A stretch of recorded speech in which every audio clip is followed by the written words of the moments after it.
I want you to hit me as hard as you can.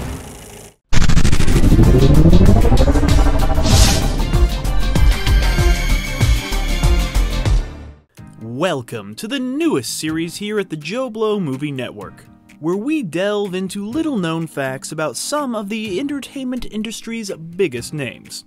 For our inaugural episode, we decided to kick things off with one of the biggest movie stars in the history of movie stardom, a man whose name alone on the marquee can still draw masses to the theaters. So pop some of that corn and sip on some of that soda drink, grab some of those nachos with that plastic cheese, and sit back as we reveal 22 things you didn't know about Tom Cruise. Because 22 it's a good number.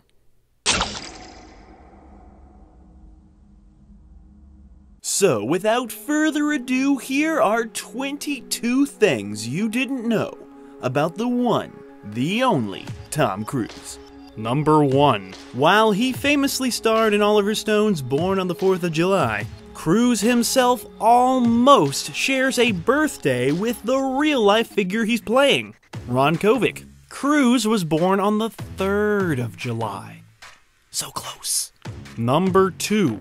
Did you ever watch Aladdin and think to yourself, wow, that character looks so familiar?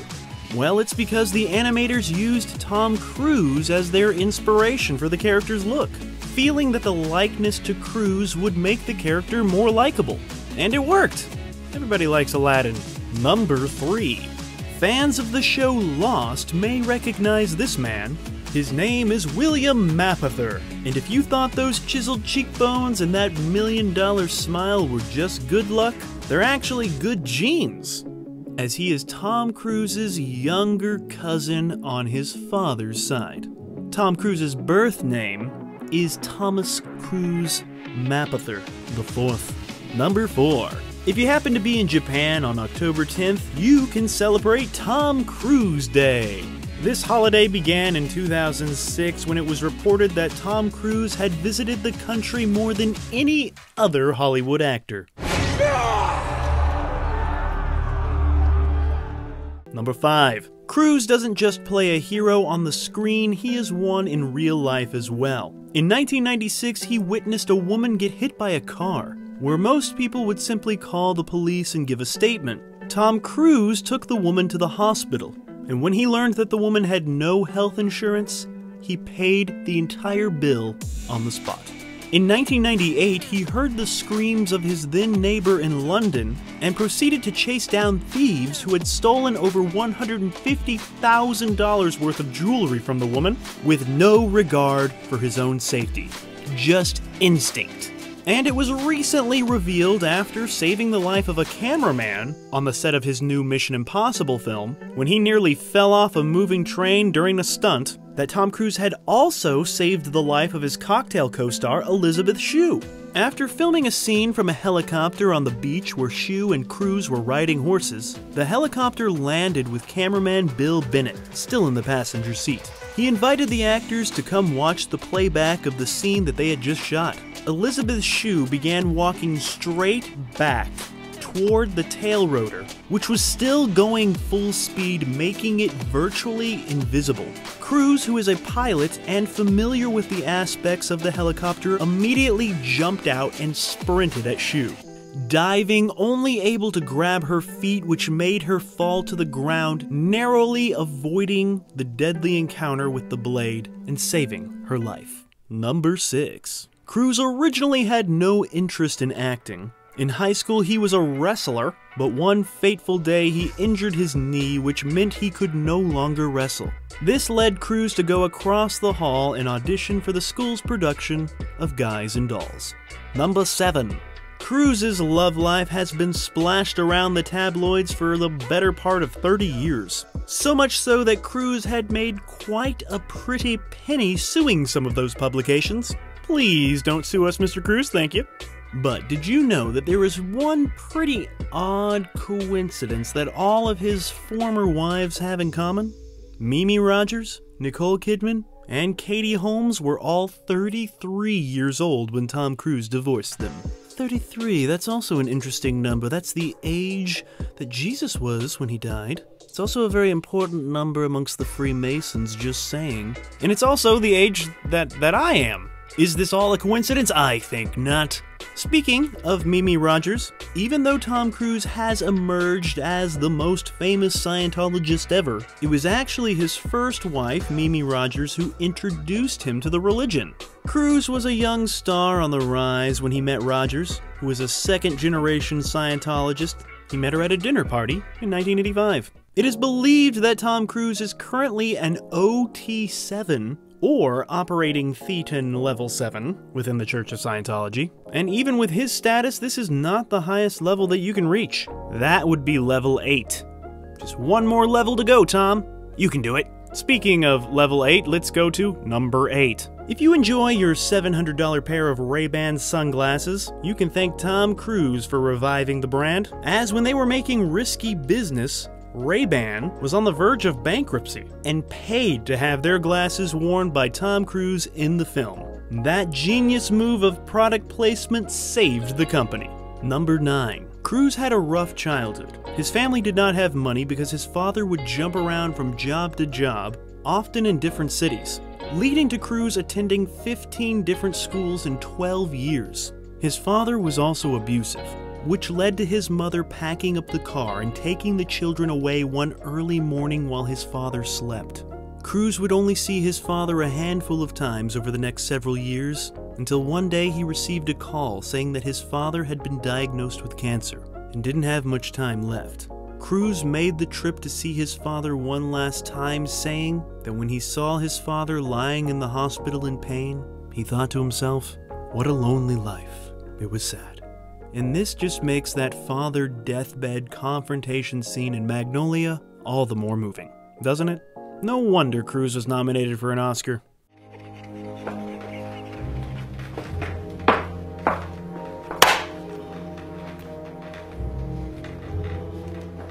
Number 10. Cruise was the first actor to ever appear in 5 consecutive $100 million grossing films in North America. A Few Good Men, The Firm, Interview with a Vampire, Mission Impossible, and Jerry Maguire.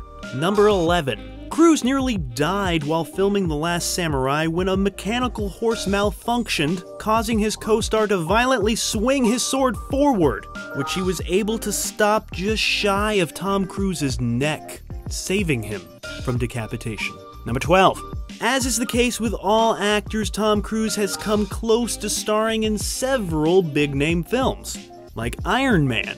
Cruise was originally set to play Tony Stark in Iron Man, but in early meetings, Cruise wanted to produce the film as well, giving him more creative control over the project, which Marvel did not want, leading them to part ways, and Robert Downey Jr. stepped into the now iconic role. Another iconic role he almost played was Edward Scissorhands. That's right, before Tim Burton got his way and cast Johnny Depp in the film, the studio was trying to force Burton to hire Tom Cruise as the titular Edward Scissorhands.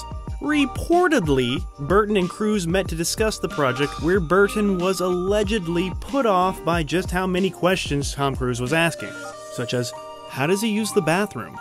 Which is a really good question, actually. And yeah, it's perfectly normal for an actor to want to know everything about the character they're playing, but Burton said that the character was meant to be more ambiguous. Cruise also reportedly wanted to make the ending a little more of a happy one. Obviously, Cruise did not take the role, and the rest, they say, is history.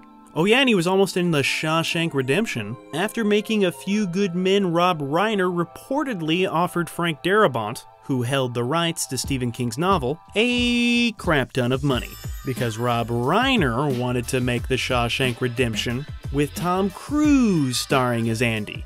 But Frank Darabont declined the offer and went on to cast Tim Robbins in the role, and they went on to make one of the greatest movies ever made in the process. Other roles Cruise could have landed include Salt, Once Upon a Time in Hollywood, and many more. It turns out, when you're the biggest star in the world, people want you in their movies, but you can't do them all. Number 13. Tom Cruise struck up a strong friendship with fellow movie icon Paul Newman on the set of The Color of Money. The older actor encouraged the younger one to push himself as an actor and to try car racing. Both pieces of advice had huge impacts on his career, with him starring in Born on the 4th of July to counter his pretty boy image, and starring in Days of Thunder to pay tribute to his passion for auto racing. Number 14. Speaking of Days of Thunder, the film was considered a box office disappointment despite relatively big numbers at the box office, for the sole reason that it did not live up to Top Gun. However, it did have a huge impact on his personal life, as the young Australian actress they hired to play the leading lady was none other than Nicole Kidman. One famous fan of the film is director Quentin Tarantino, who said it's the movie driving classics Le Mans and Grand Prix wanted to be. Number 15. Tom Cruise has had a pretty amazing working relationship with Christopher McQuarrie. It began when McQuarrie wrote Valkyrie, accumulating with him both writing and directing Cruise's Jack Reacher movie. Since then, he has had at least writing credits on most of Cruise's films, in addition to directing Mission Impossible Rogue Nation and Fallout, and the now untitled 7th film, with an 8th one to come. Number 16. Tom Cruise basically had to take 2 whole years off from his career just to make Eyes Wide Shut. He was so eager to work with Stanley Kubrick that he was willing to make that sacrifice. But it turned out to be a much larger commitment than anyone could have foreseen due to Kubrick's perfectionism. Filming started in November of 1996 and didn't wrap until June of 1998. Cruise, who is virtually in every scene of the film, essentially had to move to London for 2 years.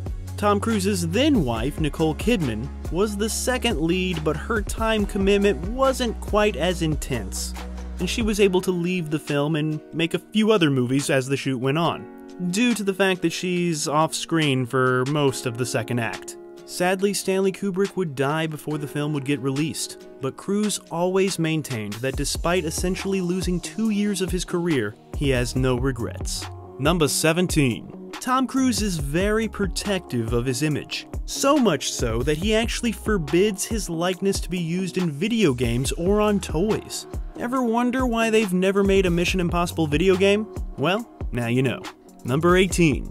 Cruise has remained close friends with many of his former child co-stars. Little Jonathan Lipnicki, not so little anymore, said that after once cold calling his office for career advice, Cruise immediately invited him over to his house for a private sit-down to talk shop. Apparently, even the kid that Lipnicki beat out for the role in Jerry Maguire remains close friends with Tom Cruise.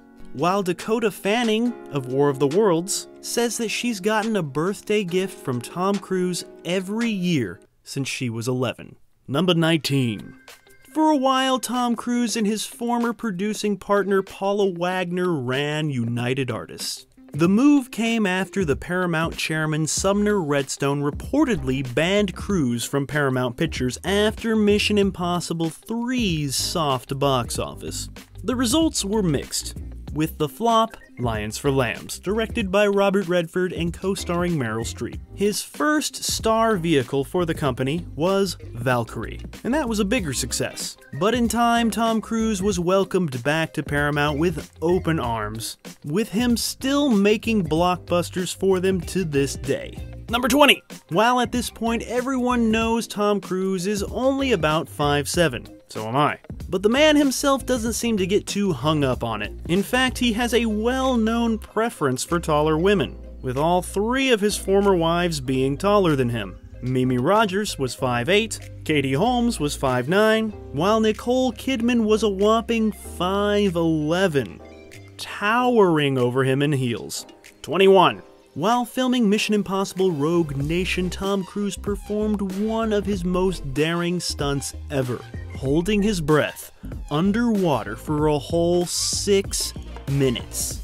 On the movie's Blu-ray, there is a special feature that goes into Tom Cruise's preparation for the stunt, which involved a lot of training. There were also safety officers on set at all times, because Tom Cruise didn't have any oxygen, and oxygen, I hear, is important. 22. Speaking of stunts, While we all know Cruise for his death-defying antics, back in his early days, he wasn't quite the badass he is now. While he famously delayed Top Gun Maverick so that he could learn to fly jets for real, on the original Top Gun he was taken up as a passenger on 3 test flights to simulate flying conditions by a pilot named Bozo. When Cruise had to throw up in the middle of a flight, Bozo had a little fun with his famous passenger. I said, Bozo, didn't you see? You get a check. You didn't tell me you were going to do that. My head was like, what? He says, yeah, they don't call me Bozo for nothing. So there you have it, some lesser known facts about one of the biggest stars in the world. He's a guy who came from very humble beginnings and just never gave up. But he has remained one of the biggest stars in Hollywood for nearly 40 years for a reason. Because he has a dedication to his films that many others don't. He will gladly climb the tallest building in the world, or hang from an airplane as it takes off simply to appease his audience. Not to say, hey, look at me, I'm Tom Cruise doing these stunts, but to say, hey, look at Ethan Hunt, isn't he a badass? And that is true, pure cinema. Sure, sometimes his private life dominates the news, but that's only because he's Tom f***ing Cruise. But even with some of that personal baggage, which we all have, the fact remains that Tom Cruise is and will always be one of the biggest, best movie stars to ever grace the silver screen, and one who's famously gracious to all of his fans. In fact, here at JoBlo.com, some of us, not me, had the pleasure of meeting him on the red carpet of Jack Reacher Never Go Back. And I hear that the man himself couldn't have been cooler. Even when managing editor Chris Bumbray basically lost his shit over meeting his idol. Haha. They're the greatest. So cool. So in the end, we here at JoBlo remain huge fans of the legend that is Tom Cruise. And we hope that he keeps thrilling us for decades to come. Thanks, Tom. Thank you for watching our show. If you like what you see, please subscribe to our JoBlo Videos channel. Tell your friends who like this sort of content, and turn on the bell to receive notifications for all of our latest videos. We're an independent company, and we appreciate all your support.